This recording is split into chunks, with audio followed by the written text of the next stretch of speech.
এখানে n n minus one n minus two এই তিনটা সংখ্যা হচ্ছে ক্রমিক সংখ্যার গুণফল। দেখেন ক্রমিক সংখ্যা, তিনটা ক্রমিক সংখ্যা, তাহলে এখানে তিনটা ক্রমিক সংখ্যা গুণ আকারে আছে। তার মানে আপনাকে বুঝতে হবে মাঝখানে যেহেতু ইকুয়াল সাইন আছে, তার মানে এই পাশেও আমাকে নিশ্চয়ই কোনো না কোনো ভাবে তিনটা ক্রমিক সংখ্যার গুণফল আকারে প্রকাশ করা যাবে।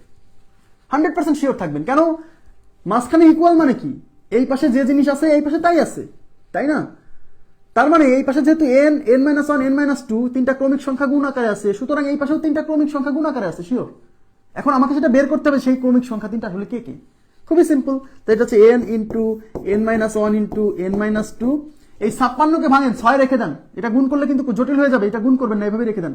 এই 56কে কি আপনি লেখা যায় না 8 গুণ 7, 7 8 56, আর সাথে আছে 6, দেখছেন এই যে 8 7 6 তিনটা ক্রমিক সংখ্যা। তার মানে হলো এই পাশে যে এই গুণফলটা যে তিনটা ক্রমিক সংখ্যার গুণফল সেটা হচ্ছে 8 7 6 হয়েছে ক্রমিক।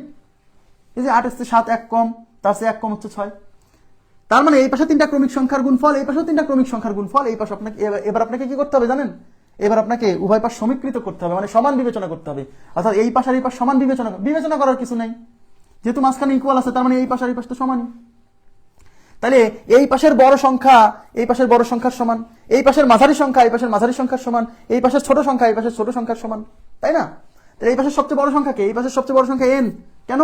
কারণ এই যে n এর থেকে 1 কম, এটা n এর থেকে আবার 2 কম, তার মানে এটা সবচেয়ে বড়। তাহলে এই পাশে n সবচেয়ে বড় আর এই পাশে 8 সবচেয়ে বড়, দ্যাট মিন্স n এর মান হচ্ছে 8, তার মানে n ইজ ইকুয়াল টু 8। আমার তো n এর মানটাই দরকার ছিল, আর বাকিগুলো দরকার নেই। n এর মান হচ্ছে 8, তাহলে n কত 8, তাহলে আমাদের উত্তর হচ্ছে যে 8, সি নাম্বার অপশন রাইট। তো আমার কথা হচ্ছে এখানে আমার এটা গুণ করে দেখেন, এদিকে তাকান, এটা কেন করলাম? এটা করার কারণ হচ্ছে আমি যদি এখানে যদি n দিয়ে এটাকে গুণ করি তাহলে n স্কয়ার আসবে, সেই n স্কয়ার দিয়ে এটাকে গুণ করে n কিউব আসবে। n কিউব আসলে একটা ত্রিঘাত সমীকরণ তৈরি হবে, সেটা সমাধান করতে আমার একটু বেগ পেতে হবে। তাই আমরা এটাকে সমাধান ওইভাবে না করে ওইটা অ্যাভয়েড করে কি করলাম, এই পাশে যেহেতু তিনটা ক্রমিক সংখ্যা আছে তাই এটাকে তিনটা ক্রমিক সংখ্যার গুণফল আকারে প্রকাশ করছি।